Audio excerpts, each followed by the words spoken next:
Okay, what I'm trying to show you real quick is how you should practice. The practice will make the right habits. You build the wrong habits, you're going to lose it. Once you make a habit, you're stuck with it. Build the right habits first. Always roll these shoulders up to your chin. This is the backhand hanger now. He's throwing his fist at me. I come under his fist. Bam, I knock it aside. I'm whacking in tight to myself. I'm not out here like a loose goose, a wild ostrich, a peacock, or a soaring eagle with my wings out. You're going to throw you this way and that way. If he gets over the top of you when you're out here, he's pushing you down. He's got the leverage. You're trying to lift him, you're burning yourself out. Just go down with him, and when you do, you just pull out from under him and swing over his shoulders. Always over his shoulders. Don't clash into his shoulders here. You always want to come over and under and over. Come over with the hammer slammer, overhead hammer slammer. And you always want to come on an angle, not like this, like they do in martial arts, you fracture your arm. You want to roll over his arm like a wheel rolling over a log, so you don't hurt yourself. You push it down, or you lift it up with the elbow. You always want to spin these elbows across. When you lift it, then you push him down. When you do, you pull back into yourself. You come in like this, and you come over his shoulder with a sidewinder. That's this. This is snap, crackle, pop. You stay loosely to me like a fighting machine. You keep your hands in a C, and when you hit, you clinch on impact. That's where the power is at. If you're tense, tight, stiff, bulky, and clumsy, you're going to burn yourself out. It's going to slow you down. It's going to telegraph what you're throwing. And if you hit him at all, it's going to be a push. You see these muscle-bound guys that hit them bags way out? That's because they're pushing it. They're not snap, crack, and pop. You want to tap and tag the bag for training. It's not about the power and speed right now. It's about building the right muscle memory, not the muscle hustle. The muscle memory where you build the right habits. The power and speed is going to come all by itself. Like I said, the real power is in the way you snap it, and it's faster. It's a lot more powerful. Don't do the tense tight. That's just going to burn you up. And you always want these arms crisscrossing where it spins you from this side to this side, where it pulls you down under his punch. It lifts up like this where you catch it between your hands or your arms. And as you lift him, it's like you're curling blades. You have the leverage. It's not here trying to lift. You just lean back and you're pulling yourself away at the same time from being hit. And this is going to catch you. You push it off your arm, or you can throw it behind you. But you always want to be in here tight. You don't want to be out here. You have to always rotate these elbows back and forth. And then you want your arms going up and down like a whip.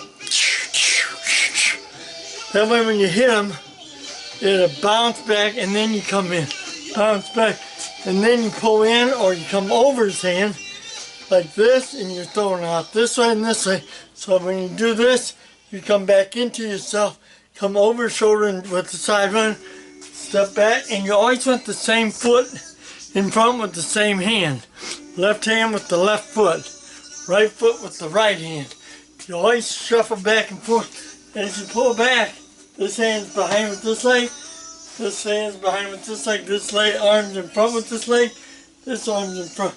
But you have to shuffle your feet on the outside. Don't come straight in. Shuffle on the outside, and you bend your knees and you lift with your ass, your back, your shoulders as you whip up like an ocean wave or a whip. And you come in, unloop, come up his chest where you push into him. Don't do it from out here where he leans back, you missed it. You want to push him with the whole arm against it, right up his chest. And as you push him down, his arms are going to fall out. You come right through his arms. And you squat down with your legs, your knees and everything, and you slide up his chest right here like this, right to the roadblock ahead. As you push him back, it's going to stay on track. And you slam up into him. Don't lift up, you slam up. Like woo, woo, woo. Lift them shoulders all the time. Protect it. And when you hit behind your ears like this, Not out here fly swatting or trying to parry his hands. When you're doing it this way, if he comes in and hits you, you're automatically right there. If he's throwing it or not, you just do this all the time. And you whip his arms off. You come in with the bitch slap. That's this here where you move around. You can also move around him by propelling yourself. This is the rotor propeller. And then you come over his hands coming at you, pull him down and slide right back up his chest, okay? And pull his hands down, it's coming at you. You go over him and you slide right back up. But you lift with your ass, your back, your shoulders, and you thrust up. You don't just lift up, you thrust. Go whoom, whoom. That's where your power's at. And then you just always want to stay in like you're hitting, like you're drawing a sword from the holster here. When you lean down, come back with a full impact, centrifugal force impact, where you hit him with the backhand hanger knee. Knock his hands out the way when you hit him here. Come back under and hit the other side like a choo-choo, like an old-time railroad thing. Bang. But you hit him with this part, not this part. This part. Come up, slam into his head, come back under, or you come under and then back up this way, back up, but you always shuffle your feet so that the same arm is with the same leg. If you're throwing this arm with this leg behind, if you hit him at all, it's going to be a love tap. You want to step in with that leg and drive through him with a snap, crackle, pop, not tense tight. Plus it helps protect your hand from being broke because these are like springs. And when you spring into him, it'll recoil a lot easier than if you're tense tight, then you're going to hurt yourself. Don't do that, okay?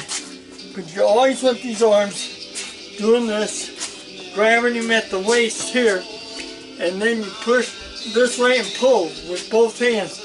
Push with one hand and you pull with the other one, like so forth. And you twist him as you're going, but you have to stay anchored, one leg behind all the time. Don't do it here. You have to put one leg behind and step in and out like you see me just now doing. But you want to always be twisting, spinning, jerking. Then you come with some back elbow stabs, come up to his face with the backhand hanger knee, come over, and the stab, crackle, pop, the sidewinder, backhand hanger knee. And then you want to also, when he's right here, spin your arm like you're rotating around him. And as you do, you come up and hit him with this part. Here. As you do this, bam. And then come under, bam, with this part. This part, not the bony part. Hit him with this part and this part. When you come up, bam, bam. Then you, bam, bam. Come up his chin, under. But these are very powerful. Bam, bam, bam. And that's when he's right here. And if he's a little further away, then you come in with the bitch slap, backhand hanger knee. It works. So practice this. Practice makes perfect. Just slow down, take your time. Haste only makes waste. The power and speed will come all by itself. You don't have to go out and do all this weightlifting, all these calisthenics and running and all that bullshit. Your body's like that of a machine. It's only going to have so much wear and tear before it's going to break down. Don't wear it out before it's time. Just slow down, do your training like I'm showing you, about a half hour to an hour every day. Well, not every day, 3-4 days a week. You don't need to do it every day because you want your mind to refresh. If you come in there stale, you're not going to be focused on the right moves. You have to see this stuff when you practice it. You have to envision his leg kicking, and you're doing this, you step aside and you scoop under his leg as you lift his leg. As you lift it, you push into him and press him over. From either side like this, come back with an elbow step, come up to his face. Just do this for a while and practice, and I have more videos to show you. Good luck. Fighting tight is how you fight right.